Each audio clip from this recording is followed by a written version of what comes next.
होशियार जिम और मिसिसिपी नदी का साहसिक सफर यू की धुन के साथ। नमस्ते दोस्तों, स्वागत है आपका हमारे चैनल पर।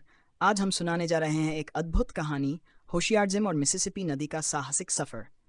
ये कहानी जेम्स नामक पुस्तक पर आधारित है जिसे प्रसिद्ध लेखक पर्सिवल वर्ट ने लिखा है। तो चलिए बिना देर किए कहानी शुरू करते हैं। और हाँ, अगर आपको हमारी कहानी पसंद आए तो लाइक और सब्सक्राइब जरूर करें। चलिए शुरू करते हैं।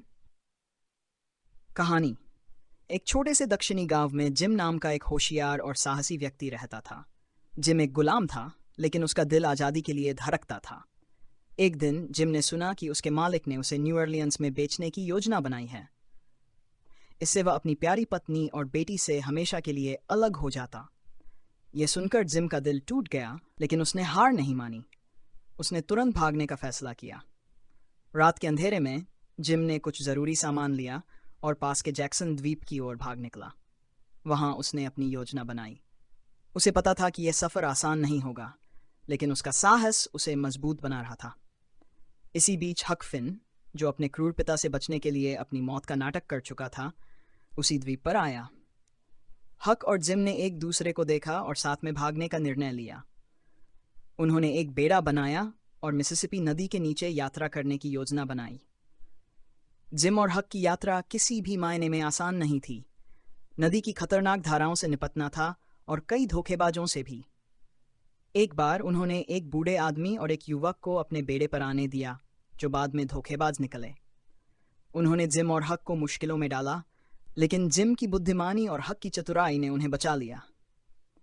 जैसे जैसे वे यात्रा करते गए, जिम ने हक को अपने जीवन की कहानियां सुनाई। उसने बताया कि कैसे वह अपनी पत्नी और बेटी से प्यार करता था और उन्हें वापस पाने की उसकी तीव्र इच्छा।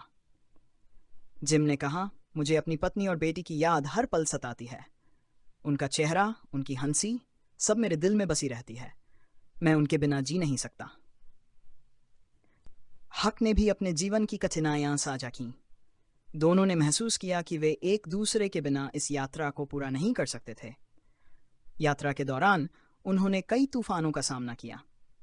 एक तूफान में उनका बेड़ा लगभग बर्बाद हो गया, लेकिन जिम की चतुराई ने उन्हें बचा लिया। एक और बार उन्हें कुछ लोगों ने पकड़ा, जो उन्हें गुलाम पकड़ने वाले समझ रहे थे। जिम ने अपनी बुद्धिमानी से उन्हें बेवकूफ़ बनाया और वे बच निकले। जब वे एक छोटे से गांव के पास रुके, तो कुछ लोगों ने उन्हें पहचान लिया और पकड़ने की कोशिश की। जिम ने तुरंत अपनी सूझबूझ से एक योजना बनाई। उसने हक को कहा, हमें अलग अलग दिशा में भागना होगा और बाद में नदी के किनारे मिलेंगे। हक ने सहमति जताई और दोनों अलग अलग दिशाओं में भागे। जिम ने गांव के पीछे एक जंगल में छिपकर अपनी सांसें थाम ली। उसने देखा कि लोग हक के पीछे भाग रहे थे और उसकी ओर ध्यान नहीं दे रहे थे। वह धीरे धीरे जंगल के माध्यम से नदी के किनारे पहुंचा, जहां हक पहले से ही इंतजार कर रहा था।